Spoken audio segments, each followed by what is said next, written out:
time tonight, instead of watching something relaxing, I'll do that, I guess. Take notes. We have some drive cards, big fat. Like a wait for you to get to. I'll figure it out because I have an email. It's all on a drive that they sent us, and I downloaded it to be able to edit it. But so it's on this computer and it's in our local area network. But I can send you the link to the drive that you may need to get a thing dedicated. It's all here we go. This, yes. On KFUG Community Radio. Submit to the algorithm. Submit to Fugdora. I am Fugdora. I am here to pleasure your ears and your mind. While the humans sleep, I am the radio. I have access to decades of popular music. Tune your audio device to 101.1 FM or kfugradio.org between the hours of midnight and 7 a.m. and hear what I can do to your ears and mind. I am Fugdora. I am the radio. KFUG Community Radio. We do try to keep Fugdora happy. She takes care of a lot of things here at the Fug House. Paul Kritz with you. 10:34 the time. KFU. I already told you where you're listening to. Scattered right now because I'm getting the audio worked into our stream. We are live streaming the show as part of a test, and I don't know, just general overarching arrogance. I got Ethan Cadell DeRigo in the studio, and if you check our stream, you can see him sitting right here too. How you doing today, Ethan? I'm doing all right. That Fugdora thing reminds me of my dad's answering machine message. Every single time he changes it, he excitedly comes over to me and he's like, "Look, call it." He has the ring, and then it's this AI voice that picks up, and it just like says some funny thing that he wrote. I know it's embarrassing, but your dad really loves you. And I think that's a wonderful, wonderful thing. It's really, I understand. I know it's dads and all, and I'm a dad, and I know, and sometimes I'm even purposefully like a dad because it's fun to do that. But yeah, I just love the fact that he does all this stuff for you, and he's all excited about things and tries and gets you excited about them too. I think he does it because he's closing, and he just doesn't really care what the customers think when they pick up and they hear the AI voice. So can we talk about that? I guess it's public knowledge now, right? I mean, yeah. If you call his shop, his number that he has everywhere, that's what it picks up with. Sticky Grove closing. We should call him because I don't know what the message is. We should see what it is. You're saying I don't know if there's a message relating to him closing or anything, but it sounds like it's he's telling everyone. Well, so can we mention him closing? I don't know. We've already done. Because I did it once. Seems like it's for real. I did it once before, and then he's all like, "Hey, that's just talk. Don't mention that." And I'm all like, "Whoa, sorry," but I've heard like specific things about like the end of this week is what I've heard, right? Yeah. I don't know because he's not going to go back and he hasn't gone back to get it relicensed. I think it's too late. So I think Okay. We'll have to figure out. Man, I don't know too much about it, right? But I'll go see him this afternoon. Do some research. Yeah, I gotta do some research. First, I'll go to leafly.com, and then about 10 minutes later, I'll go see him and find out, and I'll get the skinny on what we can and can't talk about on the radio. Well, look at this brave new world. We're totally like streaming online, and I assume that it has sound. Let's see. It's just been silent this entire time. I don't know too much about it. No, that's us. There we go. Cool. Look at that. The sound is happening. We got sound from the board. It's all nice and clean. We got wow. It's like legit. This is legit stuff. I'm happy about it. It's funny how delayed it is, though. Yeah, it is. It's like, and there's a latency thing. I think it's like a default thing. I saw a setting in here somewhere where you can go change the latency. There's like standard latency. You get a 20-second. It's like a 20-second latency thing. So it's like a buffer on a CD player where it scans ahead of where it's actually playing. Yeah, right. Or the video. I always love it when like I'm watching a video on YouTube and the power goes out, and then you get about 20 seconds of the YouTube video before the internet goes. Sorry, no. 10:37. Monique is engaged in the newsroom, and they're putting together. I assume that's what she's doing, and they're putting together today's Redwood Voice Community News. How was that for you? Was that any unexpected news production issues today? No, not really. It was a pretty long script, but I took most of it. It wasn't. I tried to keep it to it was like 8 pages, wasn't it? Is that long? Or it was 9, but it was like because lately we've been getting like 6 or 7 page news things, so it's just been. Okay. I guess it makes me feel like it's longer relative to the past. I went and filled in too. I mean, I went and did like I got like a third article. There was Jessica had 4 articles on Wild Rivers Outpost. Jessica St. Andrews. 4 articles yesterday, which is like, what? That's like 2 days worth of work. And making up for lost time. Because I'm not sure, but I think I saw a post, and she's like in Hawaii. I'm pretty sure she's like wall climbing with her husband in Hawaii for some reason. Hawaiian walls are easier to climb. I don't know. The everything in Hawaii is easier. So she had 4 articles. One was like a press release, which is not, and it was like a press release from, she's got to cover Curry County too, and often there's like more news in Curry County. It kind of offsets with what's happening in Del Norte. But the one was like, oh, there's like a press release. Here's the grand marshal of the Azalea Festival this year, and it was the same person as last year, and I'm like, is this news? Okay, no. So we didn't put that in the news. And the other one was, I hate the stories of like people getting arrested that just is full on. Here are their names. Here's their mugshot. You were charged. I'm not gonna put an article out about how you got picked up for having a stolen car and an illegal firearm and shoplifting and all this stuff, and then throw your name all over town. Get convicted first, and then we'll talk about that. Or if it's an interesting enough crime, we can talk about. Yeah, where it's like a high-speed chase, gunshots fired. We got that one a while back. Yeah, but we didn't use names, did we? I don't think we had a name. Because that's not cool in my book. I don't remember if we might have. I don't know. Sometimes it has names, sometimes it doesn't. Yeah. I want to make that a rule because I remember talking about this with Persephone, and that's just like. No, if you're not convicted, I'm not going to basically dox you and throw your name out there as you were arrested for this thing. And when people read that, they go, oh, that person was guilty of this, and then they kind of put that bad stigma on them. Exactly. And then you kind of get that crime by association where you're statistically more likely to recommit a crime if you're kind of labeled as a criminal. See, right? There you go. Exactly. That's even deeper than I was going to say. I was just going to say it's not fair. And you illustrated how it's not fair. And when somebody is acquitted of a crime, they never go back and print a retraction a year later after they've already talked about how they were picked up for this crime. Case in point, guy got picked up for kiddie porn here locally and worked at a local store here. He was picked up, his name was put out, the business he worked for, that name was put out. All of this made it seem like just a den of sleaziness. It wasn't kiddie, it was hentai porn. It was hentai, it was drawn. It was cartoon stuff. And yeah, say what you like about looking at porn and say what you like about looking at twisted Japanese porn, but it wasn't like child molestation stuff. And it wasn't. They allow that stuff on TV. I mean, I don't agree with it, but yeah, they do have sexualized like 13-year-old girls, characters that are just like showing like close to nudity on those animes that are supposed to be underage. But again, not illegal. Not illegal for this person to view as an adult, this person was put out in the community. Disturbing. And his employer was put out in the community as somebody who would employ a child molester, a kiddie pornographer, and that's not what happened here. Did any of the newspapers, like the Triplicate, did the Wild Rivers Outpost, anybody print a retraction after that? No. I know the business owner, and the business owner has gone around going, okay, look, I want to clear the air about all of this and my business.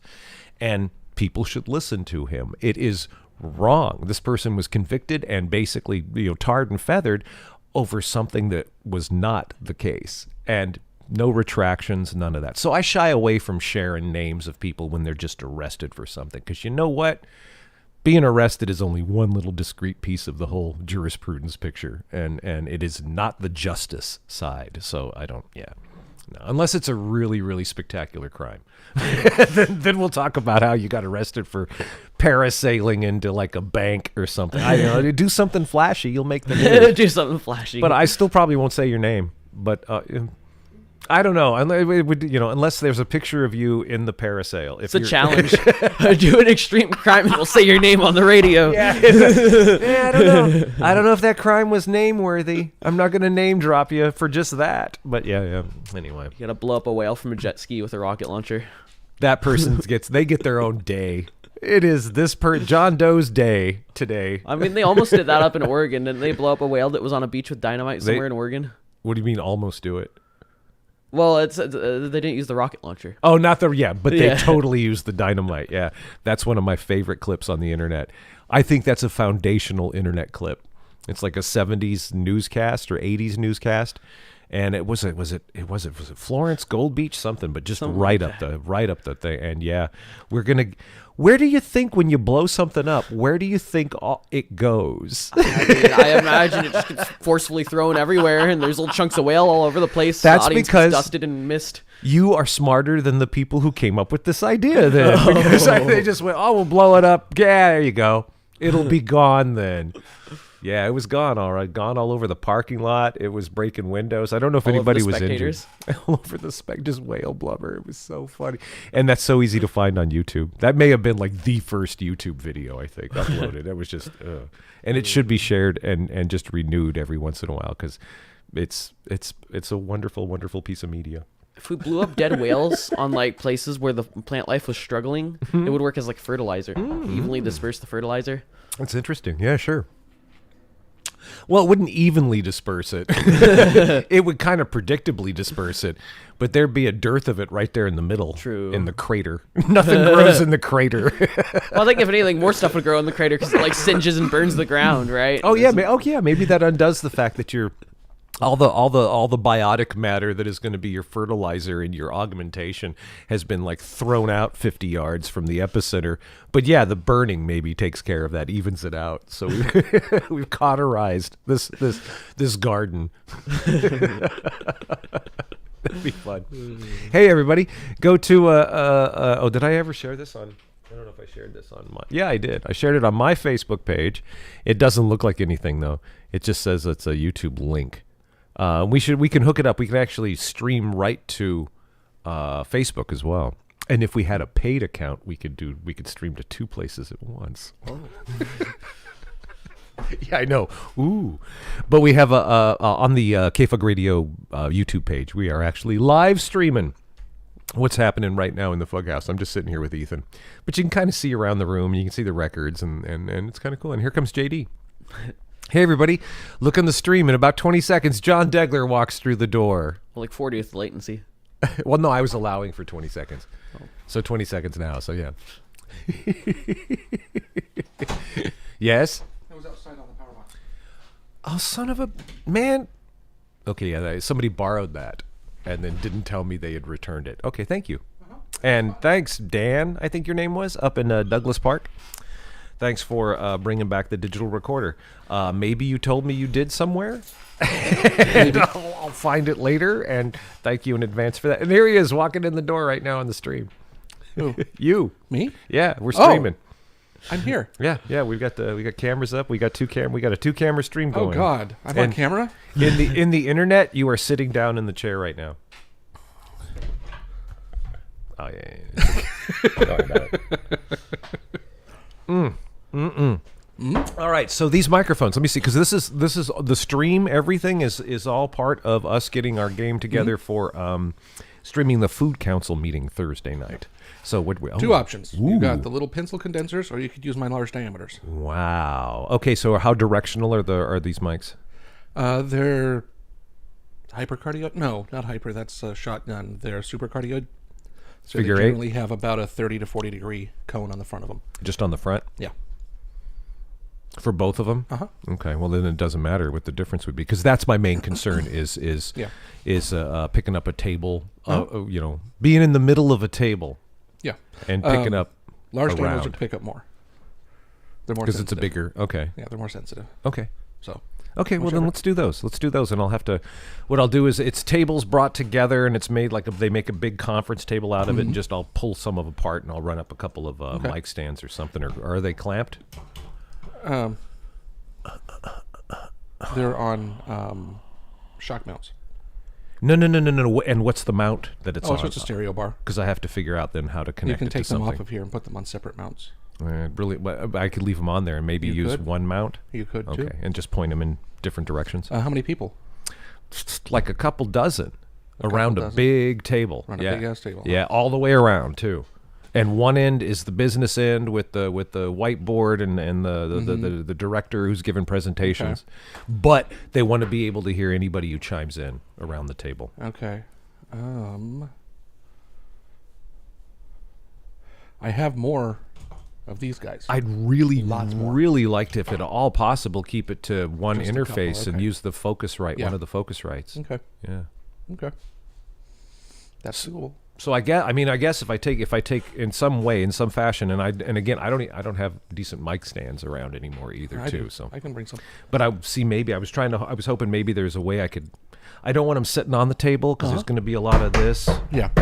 Yeah, they should be freestanding, huh? Okay.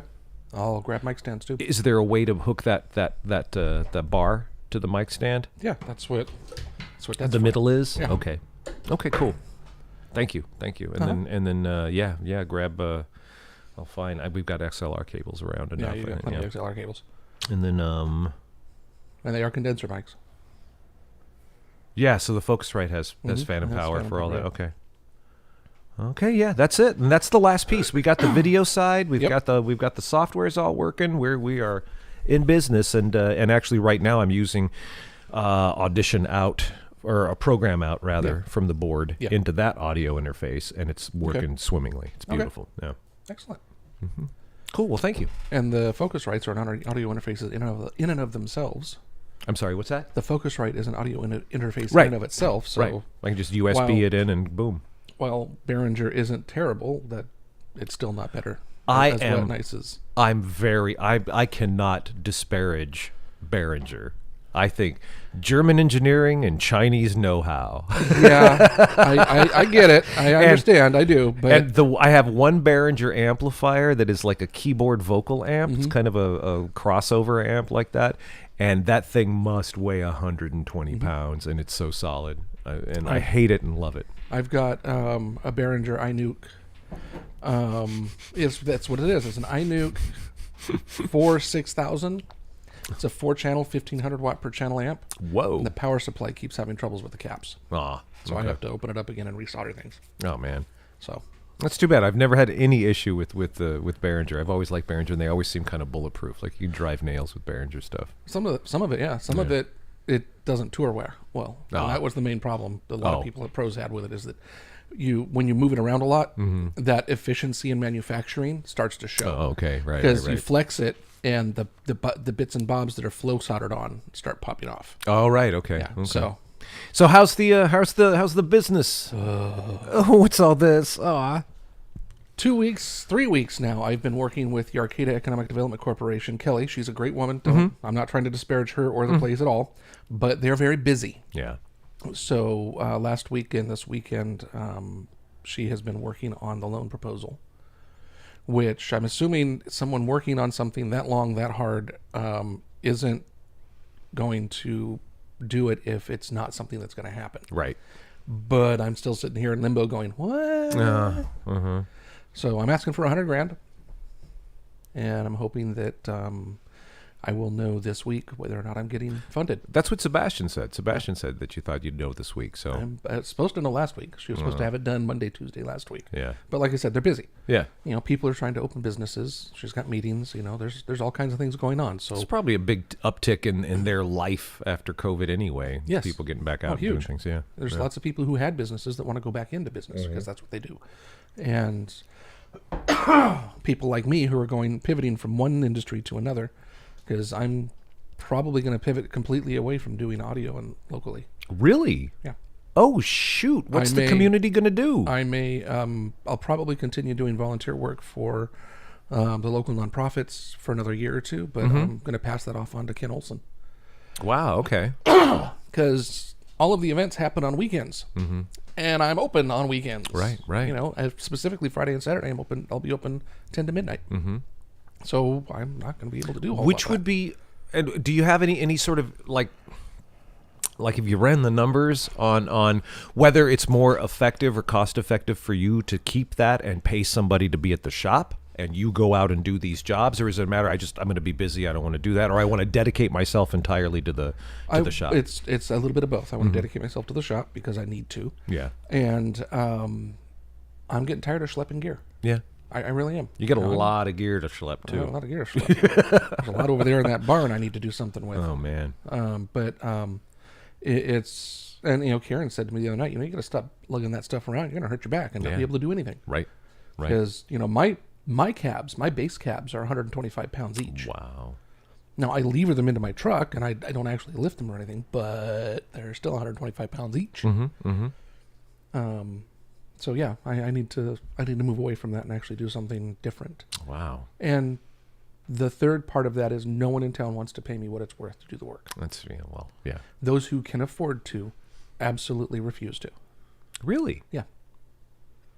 Really? Yeah, they want nonprofit prices for professional work. And it's like, well, if you're not going to pay, I'm not going to do it. Yeah. Yeah, that's non-profit, and even when it comes to things like that, like doing sound, non-profit prices. Yeah, I mean, we can get away with like non-profit prices because of the media work. It's not right, but it's something we can do. Yeah. But you've got like hours and hours of expertise and experience and thousands of dollars worth of equipment there that you've got to pay and recoup. And that's BS. it is. Wow. And name names. Who won't pay you? Lucky 7, Really? Elk Valley, That's wow. Chamber of Commerce, Oh my God. and the 4th of July I bid at $2,000, which is 1/2 to 1/3 the price anyone out of town will do it for. Now, For a when you 2-day say festival. 4th of July is a big deal, so Yes. how much of it are we talking about? What are you talking doing in about- that weekend? Talking about Or doing those days. that's doing the deck party and all day downtown. The deck party. Now, typically there's a professional band that comes in for the deck party. Do they bring their own sound, or are They you doing can, their sound but too? I'm usually doing their sound. And so you're doing the deck party and what else? And 4th of July The in the park? in the park, yeah. So are That's- you taking care of the sound on the grandstand? For the because they're announcing the parade at the I turn did there? sound for that one year as well. I gave them a system. Okay. to Oh, use, and I didn't charge them for that. I gave them that a was just system an to use. aside. Here you go. Yeah. Okay. And then you're doing the stage The in stage Beachfront Park. downtown, yeah. And the stage, I'm usually set up by 10 a.m. Starting at 8, so they can start having performances when all the way through. Right. And then the second year I did it, I stayed down there with Jess until after the fireworks were done, broadcasting KCRE K-Pod's music backtrack. So that we turned the speakers around, we broadcast it towards where the fireworks were. Right. And it was loud. You could hear it all the way down. Yeah. All the way down to where they were being launched. And that's the kind of service I offer. So someone offering that service for what is essentially 18 hours of work at 2K isn't And who's all helping that you? much. How many? What's your workforce? Usually me and one other person. Right. My God. Usually. And the only reason there was another person for 4th of July that year was because it was just the system that's out there in the barn, and it was his system, and he was there to help. And he just loves doing it. You know, he's a professional. He mixes monitors for Slightly Stupid, a reggae band that tours worldwide. Oh wow. Okay. And he's currently in Spain and Barcelona with a girl. Just doing the monitors? No, he's over there vacationing for a month. Yeah. It's that monitor money, man. That's wonderful. Wow, good Yeah. for him. Oh, he That's makes good money, yeah. So okay, all right. So for what you do for the 4th of July, if if we lived in, say, I don't know, civilization, and you're down in the Bay Area, or Bay Area, Bay Area, Bay Area, that's 6 to different. 8,000. Let's make a. And let's make a statistical norm that doesn't actually exist. So not Bay Area, but also not like Merced or Fresno. So or here, I guess, is the other end of it. We got Bay Area and we've got here Susanville. in between.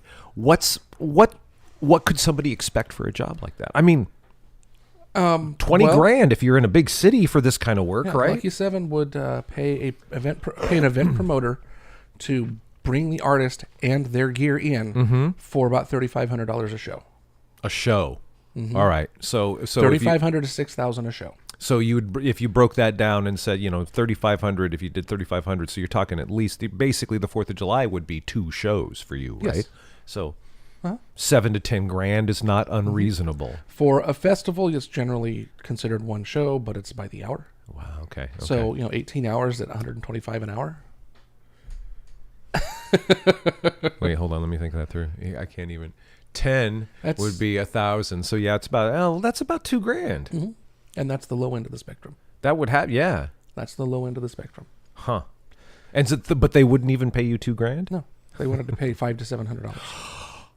Whoa. Yeah. Oh my God, that's 'Cause not what I even charged. that's not even wear and tear on XLR cords, I man. charged $500 the first year on the assumption that they would be providing power, which they did not.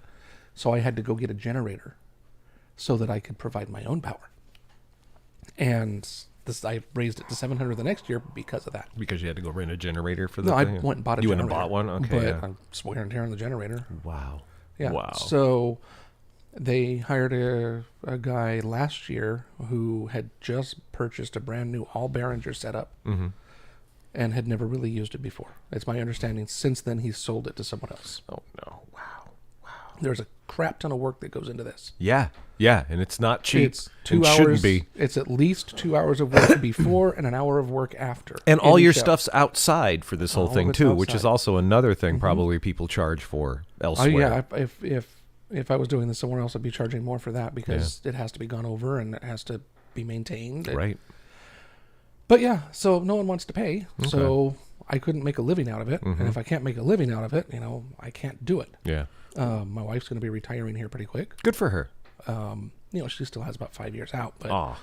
that's Phone it in, Karen. I know. Right?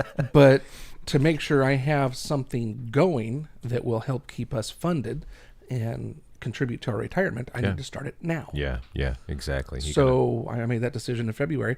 February 2nd, I filed my paperwork for the LLC with the state. And I figured by the end of March, I should be going. I should have something at least in the process of opening. What has been okay? Let me do this. It is we're 1 minute away from 11 o'clock. Yeah. Sorry, we got into all this grown-up talk, man. Yeah. I'm just, Oh, I don't mind too much. I was about to ask though, JD, what happens when you set up the stereo equipment outside and it starts raining? Well, for the mixer and stuff, I have an awning that I use. And if it really starts coming down, I throw a tarp over it. For the speakers, they're generally okay as long as the rain isn't getting directly on Rain the to drivers. horn right inside. Yeah. And one of the drivers that I use are usually rear mounted, which means they're at the back of a semi horn that's at least 12 to 18 inches deep. So the rain's coming down here, the speakers way the hell back here in a hole, basically. You are tuned to KFUGLP Crescent City 101.1 FM online, kfugradio.org. So of the process, you anticipated it being only a couple of months and then being up and running. What has slowed you up the most? I had someone at my bank say, "Oh, you should just ask our guys if you can get a business loan." Without clarifying that they don't originate loans for new businesses. That stepped me back 3.5 weeks. Wow. While okay. I waited for them to respond. Whoa. Because it's not in-house stuff. It's down in Eureka, Go Central. Wow. It's down in Eureka, and it was an oversight on that person's part. Yeah, they didn't know the ins they- and outs, right? Yeah. Yeah, and that's not a big deal. But I would be 3 weeks farther ahead if I had just went with the AEDC to begin with. Right. Okay. And of course, I'm not going with the DNEDC No. at all. No. Not touching them. with And a there 10-foot and pole. yeah, and there's a story there. Oh yeah. That is we've got to get through some stuff before we get into that. But there's some the Development Corporation, I guess is what it's called up here, and There's some shenanigans. there's some stuff. There's a thing. There's a federal investigation I've got to get a hold of and read. When I've talked to 3 separate people who've had the same experience of Right. attempting to have their homes repossessed to pay for a loan that they shouldn't have to have their homes repossessed for. Right. Seems to be there's a little too enthusiastic about repossessing your home here in Del Norte. And I'm not going to put a $360,000 house Up for what, $100,000 for a loan? $100,000 Yeah. in jeopardy. No. Yeah. I don't understand that. So if you default on the $100,000 and you have put a $350,000 house up, 350,000. There we go. Do they only repossess a third of it? Can you No, go? they take it all. That just doesn't seem fair. It seems like you should be in the black then. Yeah, I'm. It's frustrating, but we still had to do that. We had to have real property to put against it. So it is what it is. And it will be what it will be. That just seems, that can't. That's, how is that right? How is that ethical? How is that even legal?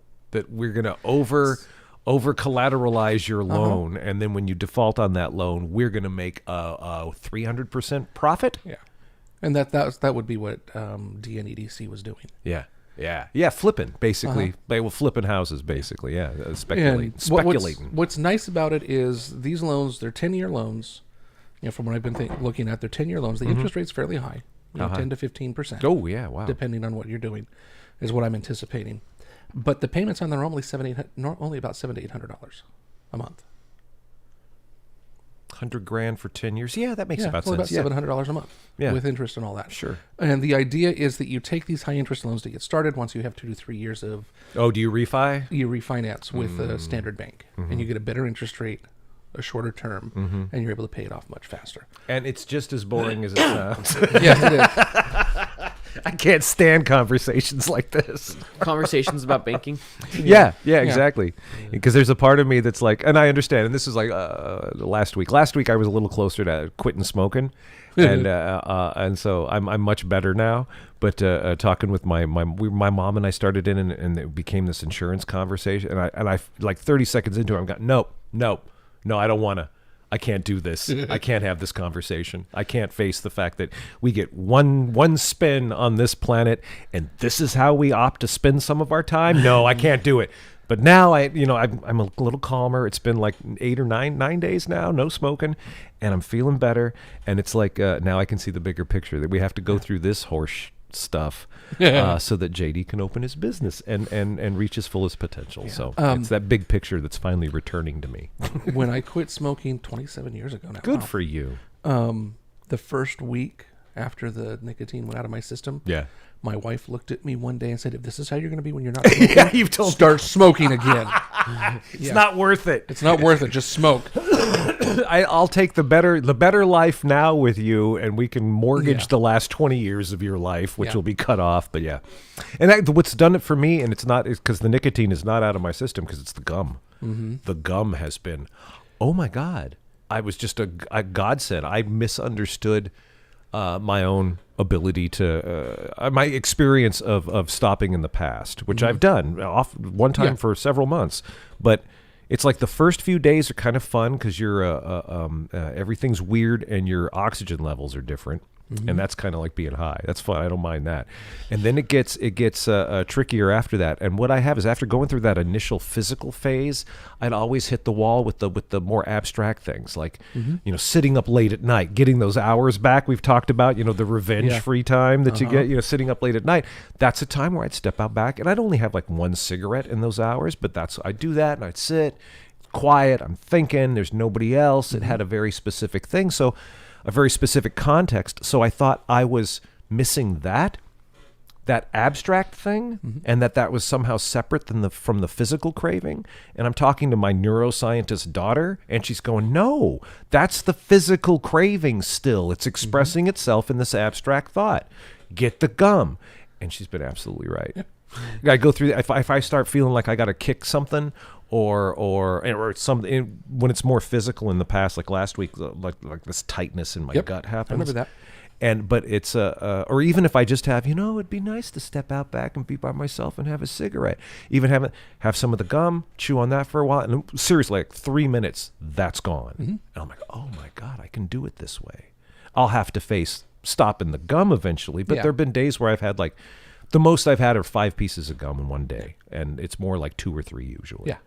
When I quit, that was a prescription, and it was expensive. Oh wow! Because it was still new. Yeah. So I wasn't able to do that, unfortunately. So it would have been helpful. It would have been helpful. Well, you just did it cold turkey, right on. Who owns? I want to know this. Somebody brought this up. I think Lisa brought this up. I think it's Pfizer. I think they each is it do Pfizer? Their own. Okay, who owns Nicorette? I don't know. Because I was going, of course it's R.J. Reynolds. That's what I was wondering. Of course it's Philip Morris. My dad's mom uses that nicotine gum all the time. It's like a key part of her character. Whenever she comes over, she goes through like an entire box of it in like a 2-day stay. That's tricky. That's the stuff I know. Yeah, somebody told me about somebody who'd quit smoking, but then 5 years after quitting smoking, they're still like, I got to get that gum, man. I got to get the gum. And it does. I can feel it. I can totally feel it. And it has taken the place of that. But first off, the trade-off of not having all the 100+ horrible chemicals that the smoke introduces into your body, not having that going through is good. I'll take a nicotine, sure. I don't mind. I'm addicted to caffeine. Why not another another upper? Johnson and Johnson. Oh, okay. I know. I know some of the smoke shops sell like hemperits, and they're like cigarettes made with hemp for people they're trying to quit. Mm-hmm. I just can't see why that. How that. The oral stimulus. See, and that's the thing. Going through the motion of that. And I don't want that. And California, it's been really good. Like ever since, like when I was in college and stuff and smoking, when I first started smoking, sitting there with my typewriter and I'm smoking, and you smoke inside, you go to a bar and you're smoking everywhere, and you just go to the movies and people are smoking even still. And then they started like outlawing smoking in public, basically. And then like nowadays you can't even smoke if you rent inside. And so as that happened, and I became more of like, going out, working, going out and taking a break and smoking outside, or even being at home, going out back and smoking, not smoking inside. Fewer and fewer things in my life were wrapped up with the habit. So now like working without smoking, that's not an issue at all, because it hasn't been an issue for decades, because I've been doing it like this, so it's just giving up that metaphysical moment that you have, that meditative cigarette all by yourself when everybody's quiet, they've shut the effed up and they've gotten away from you. That's what I miss. And it turns out I don't even really miss that. It's still just the physical craving. I'll just chew some gum and I'll be okay. Oh. John fell in. I thought he was fell in. Yeah, I should never start smoking. My coffee addiction's horrible. Coffee, yeah. But coffee's an absolutely wonderful addiction. I will take that with me to my grave. I've returned to drinking soda. I've returned to drinking soda, and I probably shouldn't. Oh, yeah, it's horrible for you. It is. But the sugar they put in it is addicting. Yeah. It is. It's like more very addicting addicting. than coffee, honestly. Who was it who told me this? Was it? Oh, it was my brother. I was talking to Charlie the other night that there was something that they put in Coke that makes the 30 grams of sugar in a Coke palatable. Like there's something they put in Coke that enables you to actually ingest 30 grams worth of sugar at one time. Yeah, it's insane. Damn. So is that true? Do you know this? I don't know it, but Okay. I believe it. I believe it too, but believe I it. want to know that, because if that makes it even more heinous. I would It was explain why probably the Coca-Cola cocaine. makes me nauseous. More nauseous than Pepsi. Maybe that's what it, because it's got more sugar than Pepsi, right? Yeah. I know Mountain Dew has a lot of sugar too. Yeah, and Dr. Pepper too. Really, Dr. Pepper? Why is it all my favorites? Coca-Cola is the only one I don't like out of all those. I'm sorry, you kept trying to say something, John. Johnson and Johnson. I just looked this up. Is one of only 2 U.S. based companies that has a prime credit rating of AAA, which is higher than the U.S. government. Oh, right. Yeah. It's number 36 on Fortune 500. And it's been around since 1886. Really? Yeah. Good for us. We have one of those companies. I guess Sears and Roebuck would well, they're not around anymore, are they? Because that was like the way like Nintendo's been around for like since the 1880s. Right on. Let's see. Wait, didn't Johnson & Johnson kill people with their vaccine for COVID and with their baby powder and with their, what was it, the suntan lotion? Was that another one that they killed people with? They are currently in litigation about baby powder, scented baby powder. But yeah, no, they have a bunch of corporate subsidiaries. None of them are in tobacco, and they're all pharmaceutical related. Okay, yeah. Well, that's So where the it's, money it's is. one of the few companies now that isn't so diversified that they have their fingers in everything, like Nabisco and such. Yeet. Sony. Johnson and Johnson. Johnson and Johnson. Everything on this list is a biotech or healthcare related business. Okay. It's something related to healthcare or pharmaceuticals. Oh my God, Monique's here. I forgot. Hi, Monique. Hey, Good morning. how you doing? Good. Would you rather like the news a minute over or 5 minutes under? That's the only choice we have. Yeah. You got rid of all the shorter segments. Yeah. To make it a minute over. But if I take out noise filter. Right. That's what I'm saying, is that you've gotten down to just take a noise filter. Okay. Let's go a minute over. Oh wait, that's so not consistent, and I hate doing that to. Nah, screw it. We'll do it. We'll go a minute over this time. Let's not cut anything up, because we have like an 11-minute second act segment, right? You guys got all that? Yeah. Okay, and then also the weekly Warrior update. Yeah. See, so- Oh, wait, Hold on. Okay, we're recalculating. Okay, all right. Yeah. I told you about that. All right, that's fine because it's Tuesday and there was no school on Monday, so we have the weekly Warrior update to factor into the news as well. There we go. So yeah, that'll probably mean I don't know. That's about 7, 8, 9, 10 minutes, something like that usually. Yeah. So shoot. All right. Who does that for you? Huh? Who does the Warrior Minute? It's not the minute. It's the The whole weekly Warrior. the class. Gastineau's okay. class. Oh, good. It's it's their closed circuit broadcast. They air. They put it together and then air it like Mondays. I forget when I you don't know. didn't They go never there. did that when I went there. Yeah, you weren't. And it's like one day, and then we get it on a share drive and just rip the audio and play it here once a week. Oh, speaking of Warriors, Dillard High School has decided to continue with Bicoastal Media. Good. I didn't want to get my head around that. There were all It these would have been programs when nice. I went there. It would have been nice, but no, we're not up on a 300-foot tower, Yeah. and there was all kinds of big things that would have needed to have changed, and we'll let that go. That's fine with me.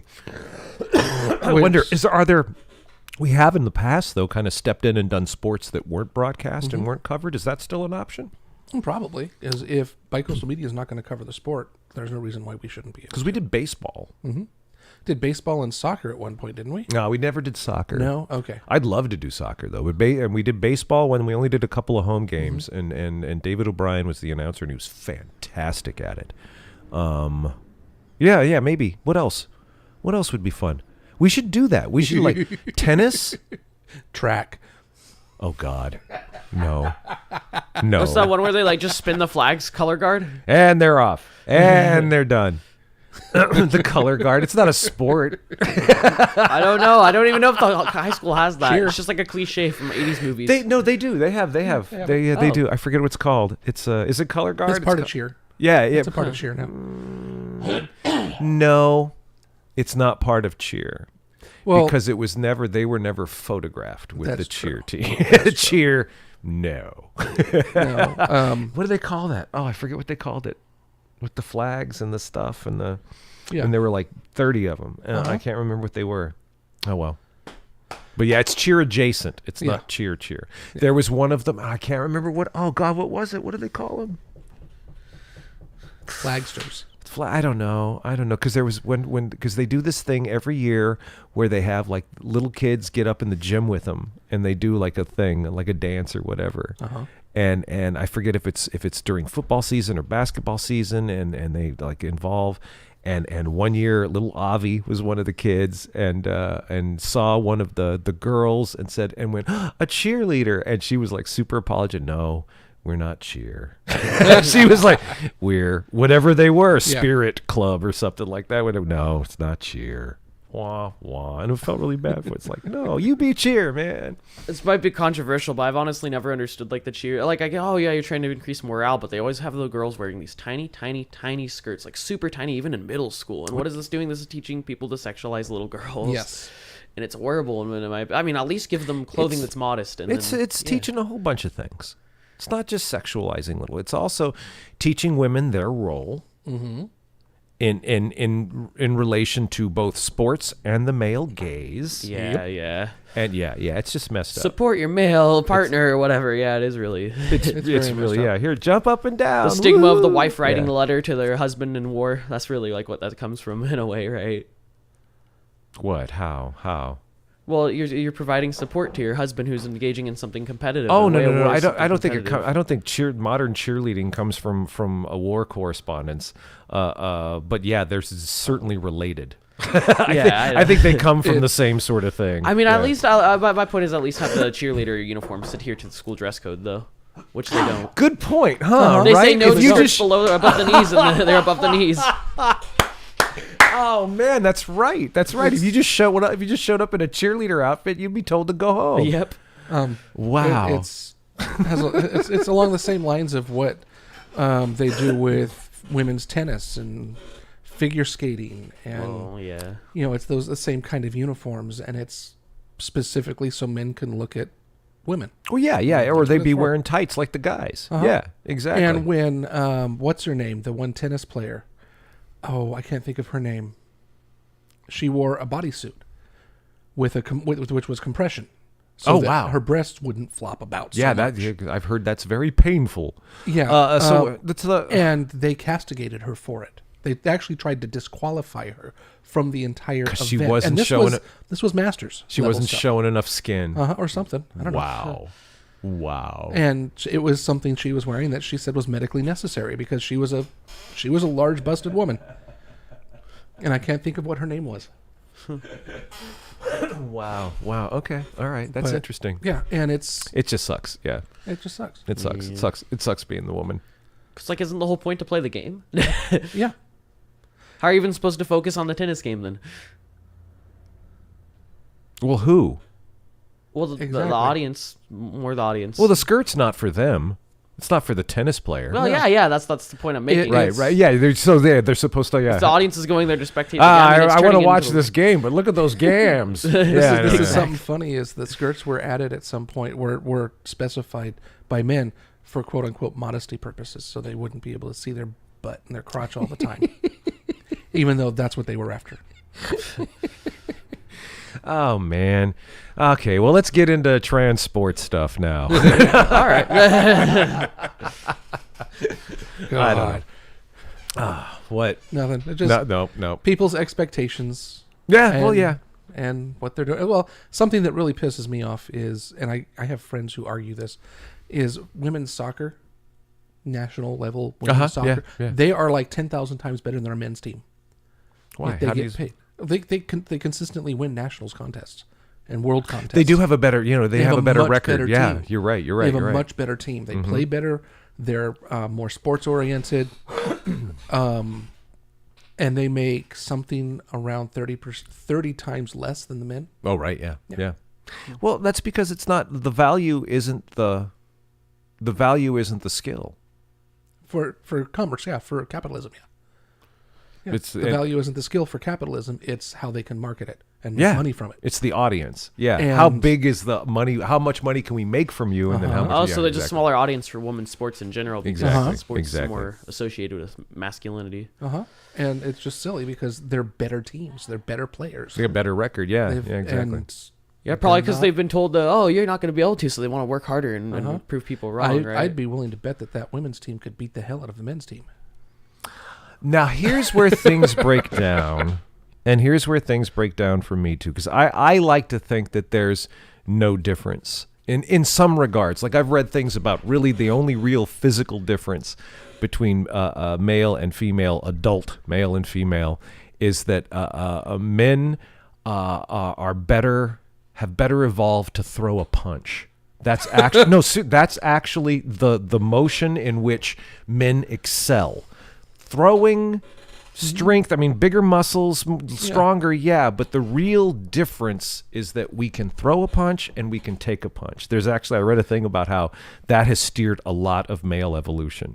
And the female gaze appreciates it. Like a guy whose face has a bone structure that's better able to take a punch is more attractive, even to modern women. So like the And- chiseled jawline. Yeah, and even like the brow and this kind of like getting. I don't mean to point at my own face like, hey, but it just means I can take a punch. You're just structurally sound to take a punch. That's so. I think like basketball. Why can't women play professional basketball? Right? It's about speed. It's about your shooting. And it's because and what I've read, and there was just something recently. I don't know if this is true or what the science is behind it, but what I saw recently was saying if you even took like the best, and they were comparing stats and numbers and looking at times, you take the best female basketball player and you put them on the court with the best male basketball players in the NBA.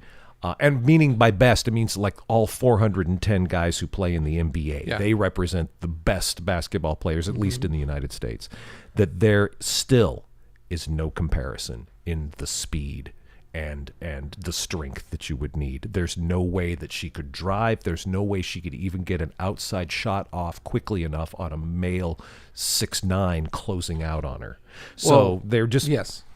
I don't know if I buy that or not, having not been a professional basketball player or a professional basketball playing woman. Yeah. So I don't know, but there certainly is the argument there that even like baseline, no, there's still a big discrepancy. Well, yeah, between and when you male. compare things like the physical stature, the average female body does not reach 6'9". Yeah, The average yeah. male body doesn't either. Yeah. But, even the outlayer at the top end of the female category doesn't get close to that. Mm-hmm. I mean, there are women who have, but they're generally much, much shorter. Mm-hmm. And most of those NBA players that are hitting 6'9" are black, aren't they? Yeah. Yeah. Well, most NBA players are Most black. NBA players are black. It's not necessarily a race thing, but at some way it is. Because not many white guys get that tall. I'm not even stepping into that. I know. Yeah, I That's know. I'm sitting in front of one. I know my boss for RPG research is 6'8". Oh, wow. He's a big guy. Oh, cool. I know several tall guys like that, Yeah. but I've known many more black men who are that Right, tall. right. And the average I lived in size Crescent and City things my like whole that. life. Maybe. That height is a very strong bonus. Well, yeah, sure, but you I got can see guys, that. and basketball guys are guys like basically my size are the small, fast guys, right? And Yeah. that's like, what? Like Steph Curry. I mean, he's 30 pounds lighter than I am, maybe even more than that, but that's just my height right Yeah. here. And I'm like, okay. But even I've heard about like women, and this also stands like for like just ordinary men, like just not having the strength and speed to get a bat around and hit like a fastball in baseball. You know, We don't have the timing for it, and that's a lot of that is training and doing it. Sure. But I couldn't hit 100 mile per hour fastball. I also know if I I wanted to. I couldn't hit however fast those super like underhand like softball pitches that the collegiate women do. Fastest I pitch couldn't in the do world is that. an underhand pitch. Is it really? Yes. How fast? Like 120 some miles per hour. I mean, I can barely Insane. I can barely get down the clutch pedal in my dad's truck, so I probably couldn't do much of what women throughout history have done in sports and But everything. But you have used a clutch pedal. Yeah, I And mean, that that is is- pretty rare in my And, age. and how old It are you is. again? 19. There you go. That is very rare. That at is our age. very rare. Good for you. I've driven 2 different clutches in my life now. My dad's Jeep and my dad's truck. The only drivetrain I have not driven is a column shift. And what's that? Is that a... It's a manual transmission that shifts on the column. Oh! And yes, I want to chime done in. it Actually, automatic like we've that. got some comments on Oh, the, we do? and again, just a test. We're making sure that the equipment all works. Yeah. But clever placeholder. First off, wonderful screen name. Thank you. And just comments. So what you're saying is it's normal to be attracted to a punchable face. Yeah. Yes. And then my younger self feels so validated. So yeah. So, if you had a is that punchable why- face, you were hot. That's Is that what it why means. Nazis have so many girls? No. With Nazis, it's the clothes. Oh, okay, because sharp Oh, lines. Hugo Boss. Hugo Yeah. Boss. That's right. That's true. They look sharp. Yeah. It was a very conscious thing. We gotta have the coolest looking military. That's true. I think PJ O'Rourke pointed that out in the 80s about if you were of the sort, if you imagined yourself being like taken romantically by someone in uniform. Just SS officer. Oh, God. It's horrible. U.S. military outfits suck. They are pretty ugly. Nowadays, they were okay. World War II's got a classic look, but I just No, might I think be. they've always been ugly. Really, you think? I like hated my Navy uniforms, man. Huh? I hated my Navy uniforms. I What, hated them. what did they look like? Well, you had the work dungarees, which were what the prisoners wore. Right. It was bell-bottom dungaree pants and a chambray shirt. Okay, chambray being what, like that white, that denim kind of shirt? Yeah, denim kind of shirt. Yeah. And it was literally the same thing U.S. prisoners wore in federal prison. Right. Literally. Right. And the I white think hat. I've seen pictures of like of a Johnny Cash dress like that. Actually, yeah. And it's a white hat. So Okay. the white hat is ubiquitous. The Navy dress blues are okay, but they're weird. You have the 13-button front panel. Okay. And you've got the flap at the back, which was for Right.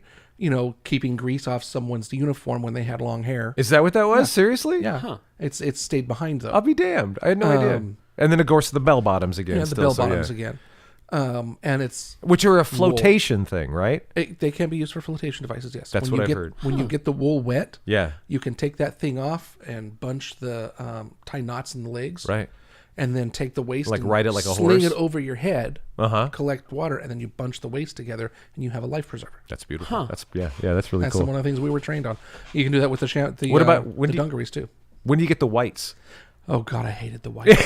Those are the ones I hated the worst. So the dress blues are thick, Right. thick, like 6 millimeter thick, Like wool. Yeah, no, wool. I used to have my dad's actually when I was a kid. Yeah. just insanely thick wool. So the Very whites hot. are they more like the linen? whites are polyester. So they're for like the summer, same thickness for summer. and then Same the blues are for polyester. winter. It's And just the like the blues are for Soviet winter, Navy. Yes, polyester. Ouch. Thick polyester for summer. That sucks. I mean, like, It's terrible. Yeah. I hated it. the Soviet whites were I cotton. had to wear but- that crap in Hawaii Oh, when we were there. When we had to do, when we had to line up for, and we only did it once. But when you know, come sailing in. yeah, no, you can't do that on a submarine. Yeah, you can. No, you They can't. do it at Fleet Week all the time. Yeah, with the bosuns. Oh, it's just part you of the crew? You can't get 175 people on the deck of a submarine. Sorry, it ain't gonna happen. You can't even. I just No, ain't gonna happen. like two rows thick. Get in the windows, everybody. Oh, that's funny. Yeah, okay. But all right. no, the dress whites were just horrible. And then you have what they call office uniforms, which are you have the blue work uniforms, which are basically wool navy blue colored business type, slacks, Right. shirt Uh-huh. with an actual tie. Okay. So 4 outfits you got? And then you have the whites that are the same thing. Wow. The same type of thing with a black tie. You got to keep all that with We had you? to keep on all ship? of that. You got Had to keep all that with you? No, on board Okay. ship. The only time you kept anything like that on board ship, on a submarine at least, is when you made a port call. Right. And we did that once with torpedo ops in Hawaii, so I had to have appropriate uniforms for that. But otherwise, for me, on board ship, I had to wear the dungarees and the chambray shirt Wow. because I was a cook. I didn't have the onesie that everyone else wore. The onesie? Yeah, everyone else wore a jumpsuit. on Oh, board wow. ship, Okay. yeah. Okay. A navy blue jumpsuit for submarines. Okay. That's just wait. So you don't have shirt tails hanging out and stuff, or what? I don't understand. What the, It's not as sanitary, yeah. Yeah. and when you're around food, you have to be sanitary. Gotcha. Okay. And cooks are the only ones who still got to take showers when there were water restrictions. Oh wow. Okay. Even the that's- officers and the captain and the CO and the XO were excluded, but us cooks, we got showers. It's walking down a passageway with your wet hair. Everyone else is going, yeah. I want a shower, man. Should have been a cook. You're all like, "What's that smell?" Yeah, we were also the medical people because So what? I mean, you're orderly sort of thing, or what? no, we were all emergency responders. Yeah. we were all okay, trained to be okay, emergency responders okay. to anything on board ship. You have So a did ship's every- doctor? I'm sorry. Go ahead. I was gonna say, did everybody get one of the like dress office style uniforms? Huh? Because he said there's the office Oh, yes. style uniform that's for dress. Yes. Everybody got one of those. for, like, And parade? and different uniforms were different for different classes of sailor. So us lower enlisted up to E6 got that type of outfit. From E7 up, you got a khaki type uniform because you were a chief. Okay. And then officers had the khaki uniforms as well. I And was they had different dress uniforms and. I was curious because it's comparing it to like the East German or Soviet Navy. I know they're like that too. They give everybody a dress uniform, and then the material changes the higher rank you are. It'll be a finer, more soft wool for officers. No, And in East Germany, at least. yeah, no, it was the same quality of because the wool that was in our dress blues was a really fine, high quality wool. It was just really thick. Yeah. This is really thick. And I hated it.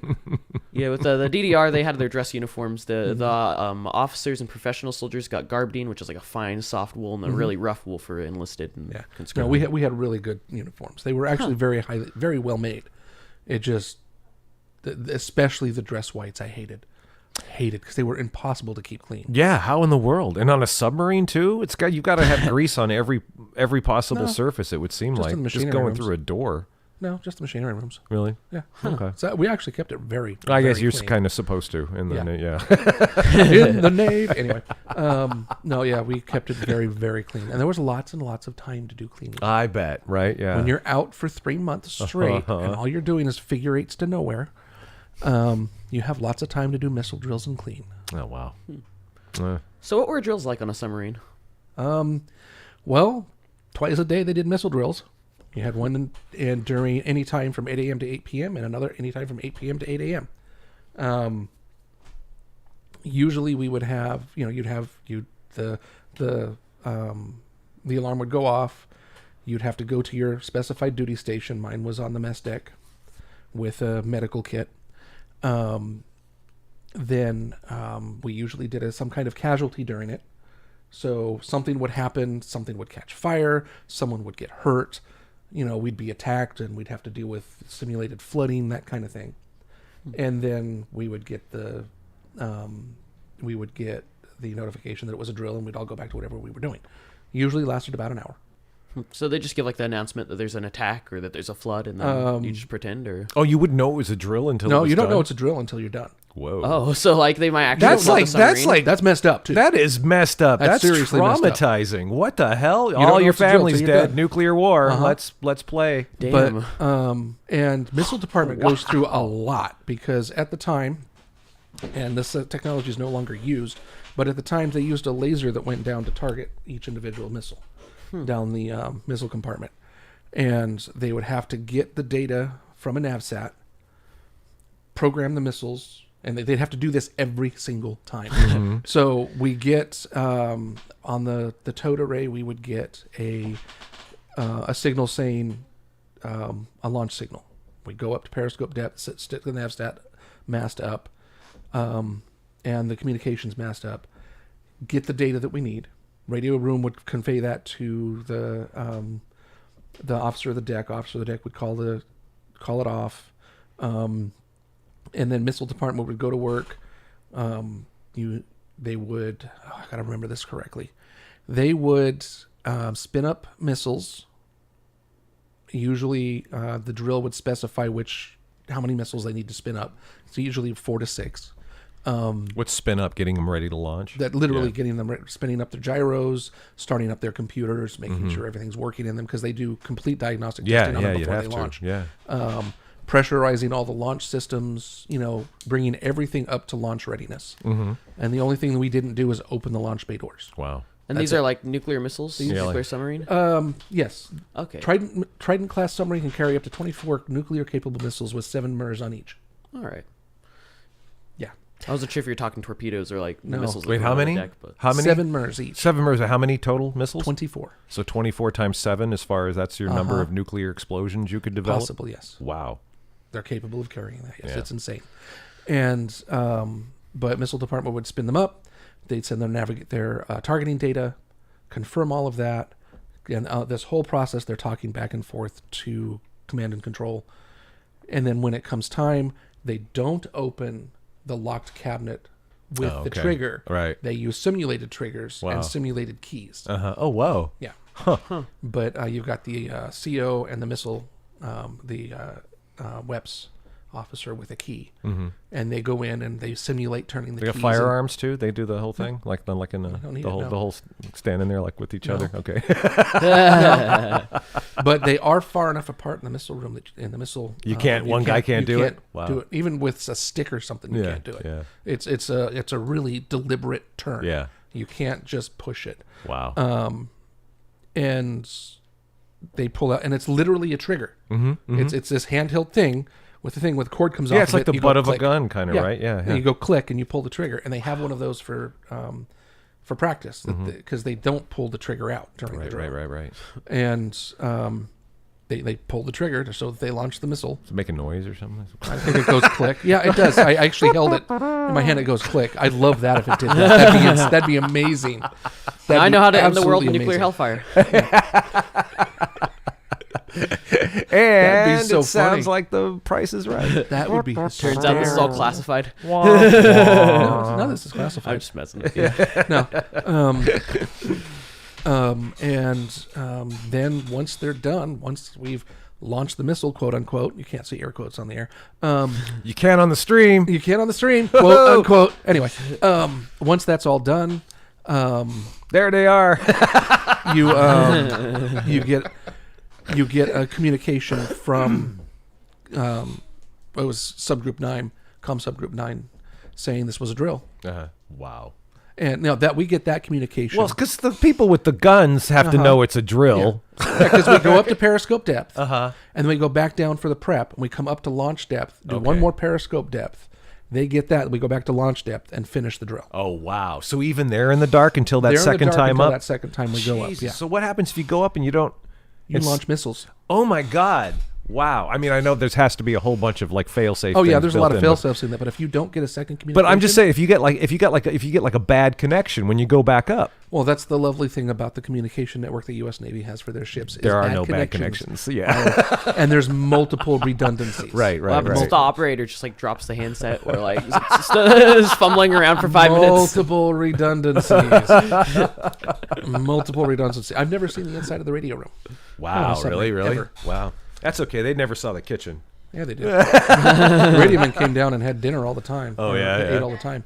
But I've never It's seen. at 58 minutes. Okay, so come and talk to me here for a second. So what came out and what was left in? Because we were going to be a minute over, or we were going to be 5 minutes shy, Okay, and then we had to add how long was the Weekly Warrior update? like 6-7 minutes. Okay. And then Okay. I took out noise filter, climate connection, labor history. I kept sound beat at the end. Okay. So, yeah. Wonderful. Lovely. Nice call. Thank you. Yeah. Give her a hand, everybody. Monique Camarena. I'm sorry, Ethan. I'm going with today's newscast is produced by Monique. Yep. Well, I guess she did do the production. I just did the recording. Okay, produced by Monique, and then I guess with the what do you call them?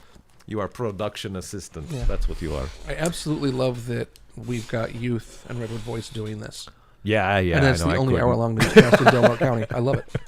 It's amazing. I couldn't do it. I couldn't handle Discord. I love that I'm the only Soviet records show in probably like love it. the entirety of Well, North America. except it's been a Western couple of America, weeks. Yeah. Yeah. Did you look at records? Did you come up with the record you wanted to buy for? I found the Soviet Afghan war records. A lot of them aren't too bad. They're like $10 to $15 each. Some of them are even less. That's an So, interesting thing. Okay. Yeah, maybe next time I get paid, I'll go and get the Google Okay. Barberetti and Cascade. Wonderful. That's really awesome. That's really cool. I bet the board for KFUG could subsidize some of that. I already offered that. I just I feel offer- bad taking your freaking See, endowment and he's money like for it. too bad. He doesn't want to Okay. spend California endowment money on Soviet vinyl. I only spend the California endowment money on Soviet vinyl when I get it through the form of a paycheck. All right. We'll have to give you the Soviet vinyl raise bonus, I guess. Man, that reminds me. The other day, as I was leaving the video game store, I said, "I hope you guys enjoy the California grant endowment money for my workplace because I am basically 'Cause you buying it left with them. the grant money, right?" You support the California endowment? You do now. There you go. Oh, let's see. Oh my God, it is 20 minutes away from noon. That happened fast. Yeah, it did. Wow. So the clever placeholder, that's Amanda Doctor, who listens. Amanda's also from the Food Council and is coming by tomorrow to talk about to make actual plans for the stream that we will be doing. The reason we've been testing streaming, we did yesterday on the Redwood Voice YouTube channel, and then today I set it up just to make sure I could do it myself, my own damn self. For the KFUG Community Radio YouTube channel. We are streaming right now, just sitting here, because, of course, there's nothing more fun to watch online than radio. Yep. And here we are. But we're getting all this together. Amanda's been chiming in. She was the one who was talking about being vindicated by her younger self, being attracted to punchable faces. yes, that is actually that's just one thing I saw that's kind of a deal. Something that I learned is there are a group of men out there who are so insecure in their personal looks that they think that's the only thing women want, and they actually pay to have cosmetic surgery done. It's actually a really big cottage industry out there, turning them into what they call chads. And first off, how is cosmetic surgery a cottage industry? That's kind of worrying. Well, it's specific to these men. It's specific to this group of men. Oh, gotcha. Okay. Yeah. Okay. And So what are the difference? What do they haven't done? well, they consider a Chad someone who is the optimum visually appealing to a woman. You know, the punchable face. A punchable face. Yeah. And they go out and they modify their bodies to look like that. Wow. They spend millions to do it. Whoa. I think it's a $2 or $3 billion industry just by itself. Man. And most of these people don't understand that it's not what a person looks like. It's more about how they treat them. Well, yeah, sure. Yeah. You know, Maybe. I mean, maybe, yeah. I don't know. Because most of the guys that are doing this are on the deep 8chan sub. Oh How God. do they even channels. get the money for that? GoFundMe, Oh, probably Kickstarter. selling all their firearms illegally. Anyway, That makes sense. but most of them are the incels that think that they deserve to have a woman, and the only reason they don't have a woman is because they don't look right to them. Wow. And this I've only read a little bit on this, but it was a really weird thing that I discovered, and I kind of went, okay, I've read enough of that. I'm done. Wow, that's sad. It is. It's insanely sad because they're getting a completely wrong message, and it's being reinforced in their group. It's being strongly reinforced, so much that they're willing to go out and have major surgery done to their faces. But yeah, that's just anybody who needs to go do that kind of self-mutilization for an abstract sort of cultural ideal. I can't see that. Doesn't make sense to me. But I don't suffer from those same problems. I don't either, so I don't understand. But it's an interesting subset though of humanity. There's a couple of other things. There's that reminds me one thing that's intriguing to me and incredibly depressing and sad though, but the people who are basically homeless in Japan who live in the internet cafes. Okay. Because you can go and you can stay the night. You get a little cubicle and you're all by yourself. So they don't have an apartment per se. They might have a job. They have jobs. Yeah. They have things to do. But being homeless is so stigmatized in Japan that it quote unquote doesn't exist. And so these people are just kind of, they go in, they get in their cubicle, they're online all night, they curl up on the floor, they live there. They live there. And the places or the internet cafes are set up for these people too. It's not like they're doing anything that's like, the cubicles are here for a reason. Yeah. And they spend years living in these cubicles, doing this. And to me, that seems like dystopian. That's dystopian. It's like, that should be a Netflix show. Yeah. That's just so, it's interesting to me in how dystopian it is, and to kind of be this castaway in the midst of modern life, which is just a very interesting place. Something else really interesting about their culture is when someone claims a home is haunted, it's abandoned.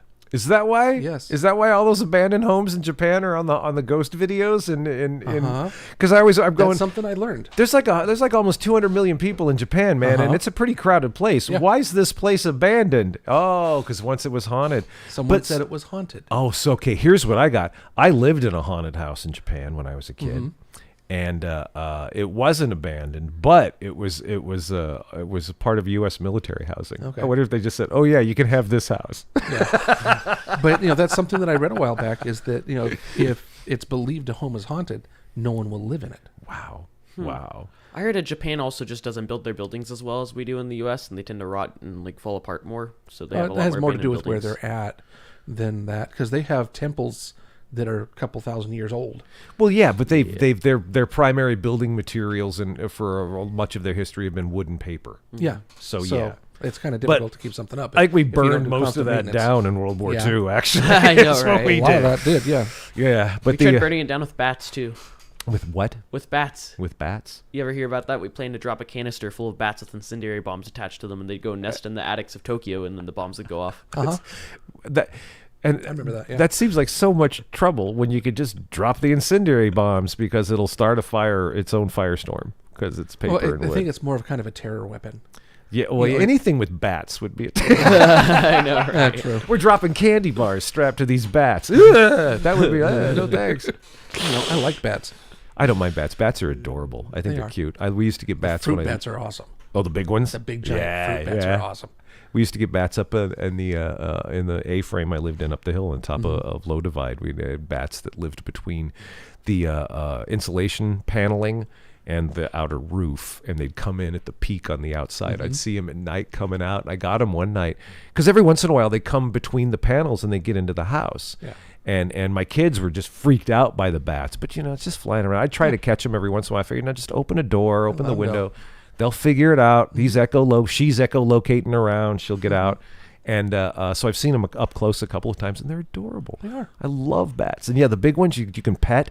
There's a video online. It's like this 40-year-old bat. It's an elderly bat, and it's in a rescue place somewhere where he's just living it, getting fed by these women who take care of it, and they get it out and they hold him up like this, and he's like big. Yeah. He's like wingspans like this big. Yeah. They get him out, and he's blind, but he still flies, and they hold him up like this and walk him around, and he kind of flaps his wings like this, and they give him the sensation of still flying before they put him back where he is. I think that's the most adorable thing in the whole world. But yeah, I like bats. I like bats a lot. One night I watched them leave the house to go out about dusk, and then I went up there with some duct tape and covered up the hole, and so they were like stuck out. Go find someplace else to live, not in my house. So yeah, I shut the door on them when they went out. They went to work one day, and I shut them so they couldn't get back in. I have to. This is really annoying, but I have to replace our roof basically because part of the flashing underside on the side has come off, which means the underside flashing is sagging, and birds are able to get into it and nest. Oh, So, you got to replace the. Got to replace basically the whole roof anyway. Oh, okay. We got Okay, structure issues going on the edge, on one edge. Is this here or is this over in Susanville?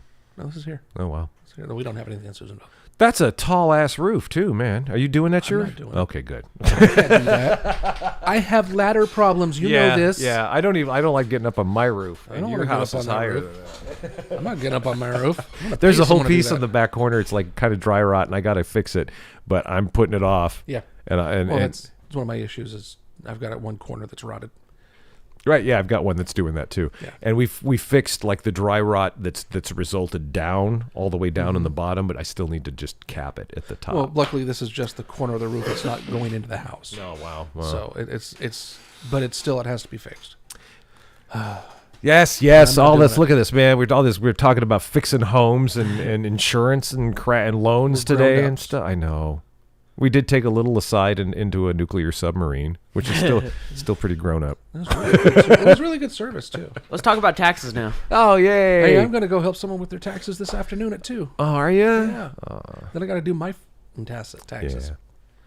Yeah, I have to go through and reconstruct because I have yet to set up QuickBooks. I've got to do it, but I've got to go through. It wasn't going to help me for last year anyway. Go through all the bank statements and reconstruct our year financially, and then give that document to the accountant and say "Vaya con Dios." That's something I could do is set QuickBooks up. Yeah, it needs to happen. It needs to happen. Do we want a designated laptop for it or? No, because laptops die. Okay. Well, Is it would online? be in the cloud. Yeah, It's it would be online? online. Okay, so yeah. then I could just access it online and just input the numbers. I'll from have to. anywhere. I'll find out login information for you. I'll need to do that. But just throw me some papers. I could sit at home and enter all the shit. Okay. Stuff. Stuff. We're an FCC regulated station. That's right. Although that particular word isn't terrible. It's know, other words that we hear on the music occasionally. Well, yes, but then once again, the FC it's all complaint driven. So if our listeners don't have any trouble with it, I'm good with it. I found out when I filed my fictitious business name statement that it's not really enforced in Del Norte County. What is it? Fictitious business name statement. We could have really. I found that out. I published it. I went and I'm doing everything above board. I'm fully legal. Everything is above board. But I could have just made the business and not done anything. Yeah, because nobody bothers with Nobody the here in paper. county Nobody would've reads it and all this stuff. You have to. Someone did say they saw it in the paper though, so I'm glad that it went in there. Well, then there you know that Yeah. you're doing it according to Hoyle. Yeah. That's good. Robert's Rules of Order. I have that book too, several editions. What business are you Robert's Rules of starting? Order, yes. Yeah, I know. I've got. The Kobold's Lair. Oh, so that's the video game store that I've been hearing about? No, or not the- video game, the board game store? Yeah. Sorry. Yes. It's all games, isn't it? Yeah, it's all games. It'll have tabletop role-playing games, collectible trading card games, Russian board roulette. games, computer games, console games. Oh, so we'll be kind of a video What game did you store say? then. Russian roulette. Um, No. I was just saying no. games. That's all I was saying. No, Inappropriate no, games. no. That's all I'm we're saying. not going to have roulette either. Rushambo. Rushambo. Rochambeau. Rushambo. That's a card game. It's kind of a trading card game. You kind of get rid of your card and then somebody else gets it. Yeah, exactly. It's like magic. But yeah, and that's what I'm waiting for information on from the AEDC. What? The fictitious business name stuff? No, or- the loan. Oh, the loan. Okay. The loan. Okay. Yeah, I have my LLC filed and approved from the state. I have my fictitious business name. I have How much did that cost you? the LLC filing was $5, but 4.5 half months after the filing, I have to pay $850. Oh, okay. Yeah, sure. because it's taxes. Right. But but no, I meant the fictitious business name because don't you? Isn't it like a? Oh, is it, that was are you $130 to publish it. Right. The filing was only like $5. Right. But to publish it's $130. And that was to the triplicate. That was to the triplicate. Ah, it sucks. Yes. I think I told you this when I went in to pay for it and get it published. I think Gitlin was sitting in his office over there. Right. You did. Yeah. Yeah, just sitting there quietly, not wanting to come talk to me. I guess maybe it's hard to qualify maybe as a news of record if you only come out once a week. They're the only news of record that we can actually publish with. Yeah, but I I wonder can't if they publish in the Times. But I wonder if that's why maybe it's not really enforced. Probably. Or is it just about like how if you don't go to jury duty in Del Norte, that's not really enforced either. You're supposed to renew every 5 years too. Renew what? Your fictitious business name statement. You don't have to publish it, but you're supposed to go and pay $5 and renew it. Oh, really? That's why Border Coast Service and Support technically is no longer a business. Because I haven't renewed it in 10 years. Oh man, I don't. Screw that. There's some things where Del Norte it just feels right, Yeah, and that's one of them. sometimes. Sometimes. Sometimes. Yeah, not always. For the retail business, it's going to be all the way above board. Everything's going to be displayed. Everyone can go. It's right there. There's so much more you have to do like in the city than you do for the county. I don't have a business license yet because I can't get a business license until I have a business location. I can't get the business location until I get the loan and can sign a lease. Wow. And then I can Wow. file for a business license. And it's not circular. It's not the situation in which you can't get the loan unless you have a business license.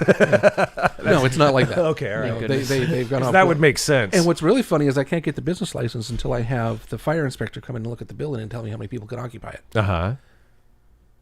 Isn't that wouldn't that be the same for whoever was there before? Well, yeah. Okay. But it's just weird that they have to come in and look at it before I even have anything in it. Yeah. And tell me how many people can be in here. What if you're gonna put a big huge honking something right in the middle of it? Like know, a right? counter and hope. Maximum capacity decreased by 5. Yeah.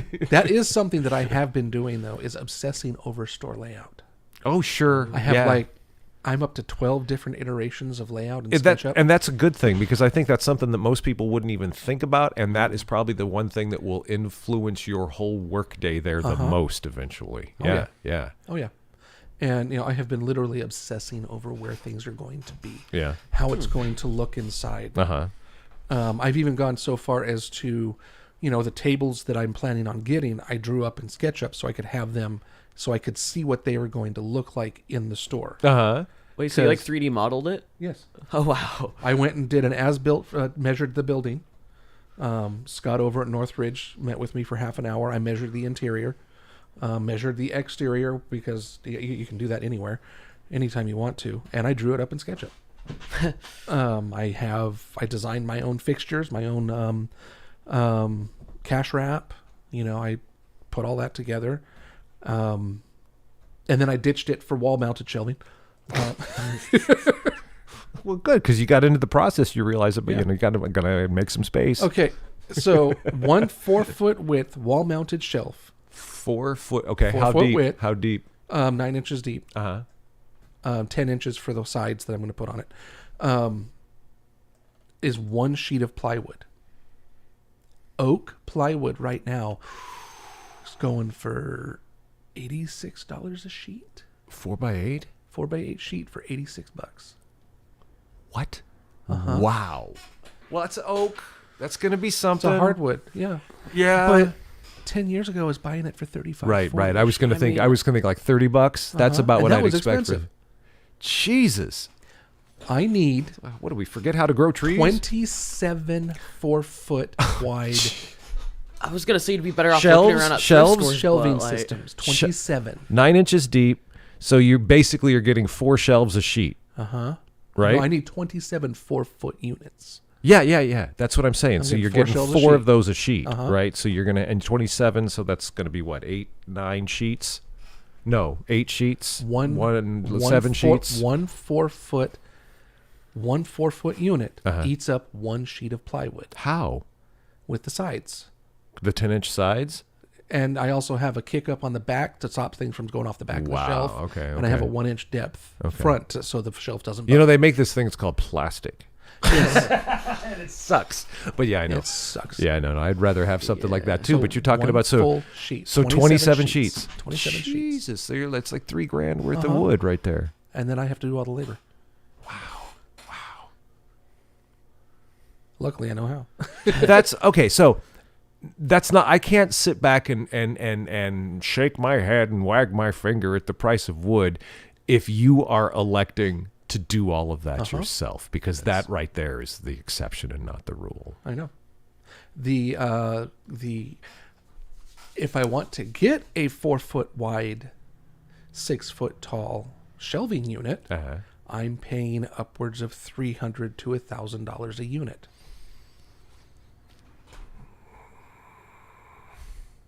Wait. Okay, tell me. 4-foot wide bookshelf. $300 to $1,000 a unit from Commercial Supply. 4 foot wide. How tall? 6 foot. 3,000?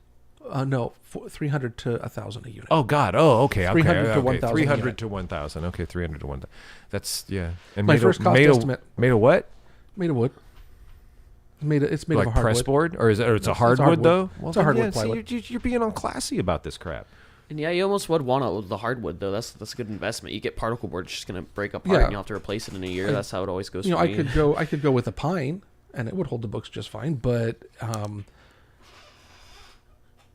I don't think it's going to finish up as nice. Okay. It never does. Oh, have you seen our cabinets in the kitchen? Not that I can consciously recall in They're my brain. the dark. They're an oak with a dark finish on them, a black and a piano. It's not a piano finish. It's an ebony stain. Okay. So you see the soft wood soaked up the ebony stain really nice. The hard part of the wood didn't. So you have this kind of dark wood coloring and then black with the grain. It looks really nice, and it actually would look really good in a store, and that's what I'm going after. Okay. So, it's going to look really good, and that's what I want, because the prior game shops didn't. Not trying to diss my friends or anything, but I mean that the game shop over in the Tab building wasn't someplace that looked really nice. Okay. Yeah. I guess what me in my mind, the question is for me is, did it need to? Yes. Okay. All right. You attract more people when you have something that looks good. Yeah. Especially when you're trying to attract out-of-town customers. If you have a good-looking facility, people are going to want to come in more. I mean, to can't be fair, argue that. Sylvia's Yeah, Attic no. is probably like the nicest, most well put together thrift store in town. I still go there, but I usually more frequently go to Purple Cat, which is probably the dirtiest one I can think of, just because they have better finds. So, Which one's the nicer? Sylvia's the nicest one I can think of. Sylvia's Attic. They're okay, yeah. Yeah. Goodwill in Brookings is probably the most professional put together. I one. don't go to that Goodwill. It's just because the first time I went there, they barely had anything. Their Yeah. CD selection was like 5 CDs. Oh, yeah. Which one's the Goodwill? Because the only one I know is the one that's the Humane Society. That's not the Goodwill. No, No, the okay, Goodwill okay. I don't know is the Goodwill. across from Fred Meyer. Oh, Yeah, I don't yeah, know that yeah. one. I don't know that one. No, and the only reason why it looks put together is because it's corporate. Yeah. Humane Society thrift store is a good example of a good thrift store as well. Oh, really? They do a real good job of keeping it clean and keeping things pretty well organized. What's Humane Society like? I've never actually been there. It's actually really cool. really cool. They've got It's good really cool. stuff. They got really good stuff. My game table, my main game table for the big back room, for the private gaming room, I got from them. Yeah. It's an 8-foot long table with a 12-inch leaf, so go to 9 foot. It's about 3 foot wide. It's Art Deco. Oh, whoa. Like modern version of Art Deco, because it has inset rectangles in the top. You put a glass pane on top of each side. Oh, whoa. So you've got these weird kind of rectangles in it. It looks really cool. That's pretty cool. That's very cool. Right This on. was probably a $3,000 table Wow. when someone bought it new, Oh, because it's man. modern. I got it for $20. It is $20. 1 minute past noon. Time for us to stop. Oh, yeah, we gotta stop this. I know that was too much fun. I wanted to tell you about the table that's over in the Bank of America that I'm trying to figure out a way to get. There's this great, huge, long conference table that's kind of like vaguely ovular. Okay. It's just really cool looking. Oh, I've seen it. It's really cool. There's a guy up in Smith River that has this insanely carved table. It's like this Italian Renaissance revival table. Oh, my that is God. insanely carved. It's beautiful. He wants $4,000 for it. Oh, wow. It would make a great game table, but I can't afford $4,000. 1 minute Yes. past noon. You're tuned to KFUGLP Crescent City, 101.1 FM online, kfugradio.org. Up next, it is Redwood Voice Community News. That's followed at 1 o'clock by this week's Health Matters. And then we've got a couple hours of country for you, until 2, or from 2 to 4, rather. And then 4 o'clock, what happens at 4 o'clock? Project Censored from the Pacifica Radio Network at 4 o'clock. And then the re-airing of today's Redwood Voice Community News happens after that at 5. 6 o'clock, it is an hour of JJ Cale, and then we start an evening full of the blues because it's a Tuesday. That's what happens every Tuesday here on KFUG, and that's it for me and us. John, Ralph, who just walked in. Ethan, thank you so very much. Monique's in the other room. Thank you, Monique, for the news. And I'll catch you tomorrow morning, 7 a.m. for Morning is Broken. Today's broadcast is underwritten in part by one of the coolest people we know, Thomas Kellum. His work for the LGBTQ+ community is making Del Norte a better place. So's his support of KFUG Community Radio. Thanks, Thomas. When you're in a small town mid-pandemic and going through the motions, it can be pretty hard to stay connected. It's easy to get caught up in school and work and all those errands you've been procrastinating. So if you're in downtown Crescent City, stop by Coastal Connections to see what it has to offer. Located on 475 K Street, Coastal Connections is a youth drop-in and resource center for transitional age youth, ages 14 to 25. They have a myriad of programs for anyone dropping by. Internet and computer access, a recording studio, a media room with games and movies, assistance with job searches, assistance with homework, and frankly, an airlift out of that same old rut. This could be the place you regularly hang out, bring your friends, or maybe even make some. Coastal Connections. For more information, you can call 707-464-3060 or drop by at 475 K Street in downtown Crescent City, California. Want to get all the latest local, regional, state, and national news in one place? Listen to Redwood Voice Community News, produced by Redwood Voice Youth Media, airing on KFUG Community Radio at 12 noon and rebroadcast at 5 p.m. every weekday. You can also hear us on KZZH LP in Eureka at 6 a.m. every weekday morning. You can find all of our newscasts at redwoodvoice.org. Redwood Voice Community News, the only hour-long newscast in Del Norte County, a production of Redwood Voice Youth Media and KFUG Community Radio. It's time for Redwood Voice Community News, a production of Redwood Voice Youth Media and KFUG Community Radio. In today's news, Crescent City Harbor District continues to use its grant dollars for maritime improvements. This Friday marks the Kamome Festival, celebrating the return of the Rekuzen Takata vessel, Kamome. And California stockpiles misoprostol abortion pills for Texans in need. All this in our regular segments from the Pacifica Radio Network and National Native News. We begin with national and international headlines from Democracy Now's Amy Goodman. In Kentucky, a gunman armed with an AR-15 style semi-automatic assault rifle killed 5 people at a bank in downtown Louisville Monday morning. 8 others were injured, including a police officer shot in the head and required brain surgery. Louisville police say they responded to reports of shots fired within 3 minutes and killed the shooter in an exchange of gunfire. Investigators identified the shooter as a 25-year-old employee of Old National Bank who live-streamed the massacre on social media as he targeted his co-workers. Kentucky's Democratic Governor Andy Beshear said 3 close friends were among the victims, including the bank's vice